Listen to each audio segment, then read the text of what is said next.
Thanks, Aunt Claire. Great to be here with everyone. Let me introduce Salem on the next slide here. There we go.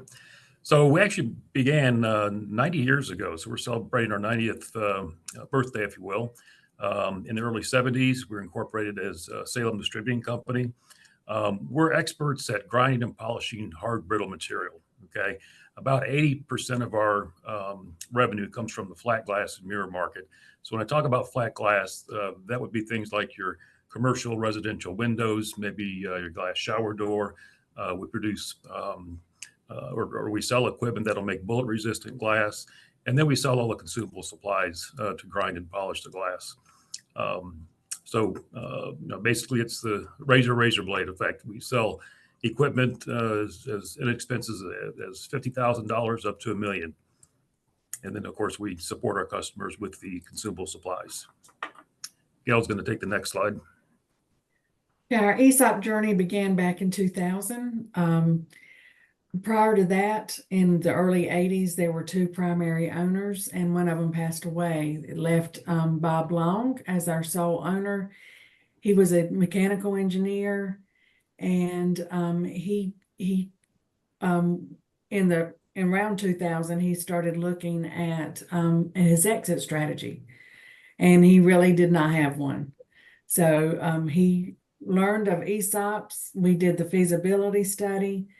Found the tax benefit, the 1042 code where that has been mentioned, where you don't have to, or you can defer your capital gains indefinitely.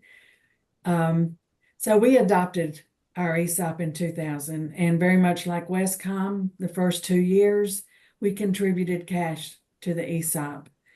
In 2002, the ESOP bought 33% of the company. This was all done through a bank note.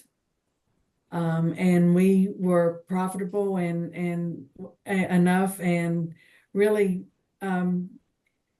did a lot of good things, because by 2005, we had paid off the first loan, and we bought the second or remaining part of the company, here again with a bank note. So we did not do any seller notes.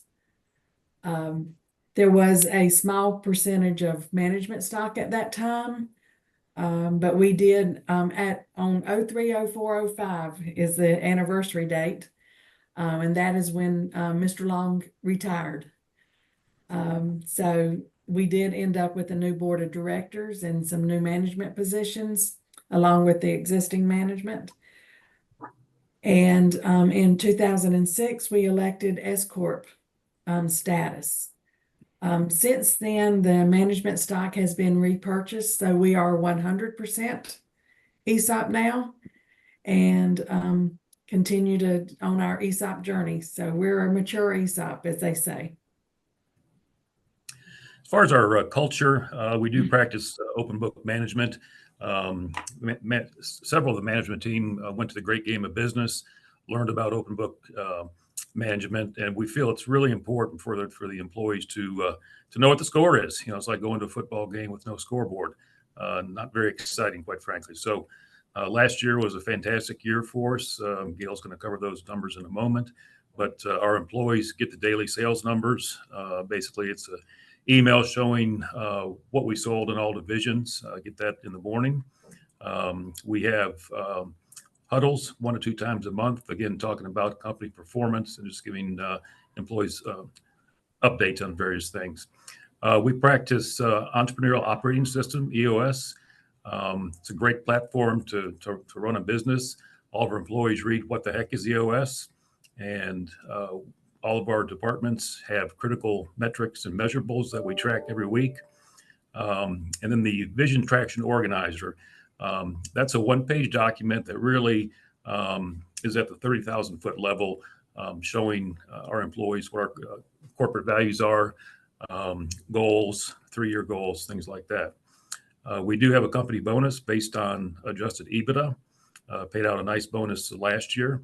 And as far as succession planning, we've got 2 executives retiring at the end of the year, and I, as the CEO, will retire in June of next year. And in doing so, we started a succession plan about 3 years ago, and we had all internal promotions to fill these executives retiring.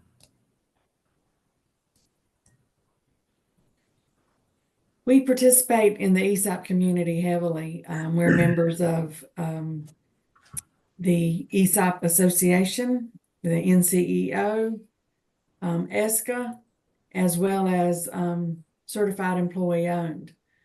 So we feel like the networking, the ESOP community is always willing to share.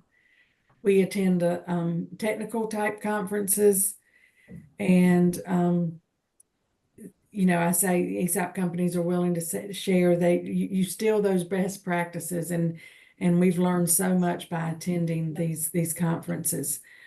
We do internal training, ESOP 101. We actually have go through from a very high level how the ESOP valuation is done, so the employees know what kind of effects or different things that the company does, how it affects the evaluation. And we always talk about our 401k in the same bucket as well, because the ESOP is a retirement plan, and we want them to help themselves while they're also participating in the ESOP. And our culture, I could not think of Salem now without thinking about employee ownership. It's part of our DNA at this point. As far as success at Salem, share value has increased 333% since the ESOP came into fruition. As Gail mentioned, S Corp status in 2006 resulted in significant tax savings, of course. We've made acquisitions in 05, 19, and 23. Currently working on another one that, fingers crossed, maybe we can get closed by the end of this year. Changed our name from Salem Distributing. Wanted to get rid of the word distributing and change it to Salem Fabrication Technologies Group. As far as distributions that we paid out $1.7 million in distributions and diversifications in 2022. In 21, paid out $1.1 million, and in 2020 paid out $1.4 million. So pretty consistent distributions and diversifications year on year. Last 2 years have been the best years in our company history. And we're very active in the Carolinas chapter, named 4 different years as the chapter company of the year. All right. I have just one other thing to mention. And Claire asked us if we had any employee stories. Just real quick, we have one employee who retired and was able to buy beach property, and that's not real cheap, guys. Another employee retired and was able to open his own fly rod business. Yeah, and these are expensive fly rods too. You're talking over $1,000 a piece. So Wow. It was a hobby that he's turned into a business. We currently have an employee who, with part of his diversification money this year, is building a pool. He said it's been his wife's lifelong wish to have a pool in her backyard, and he's doing that with part of his ESOP diversification.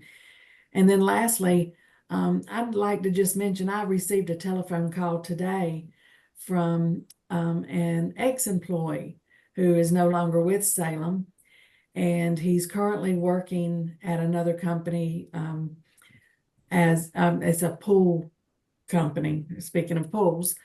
And he said the owner is looking to retire, and he called me to find out how he could get more information for his owner in regards to ESOPs. He said the ESOP at Salem had a big impact on him and on his life, and he wants to share that information with this owner that he's currently working with. That's fantastic. Yeah, I'd love to hear these stories of employees whose lives are changed through being part of the ESOP.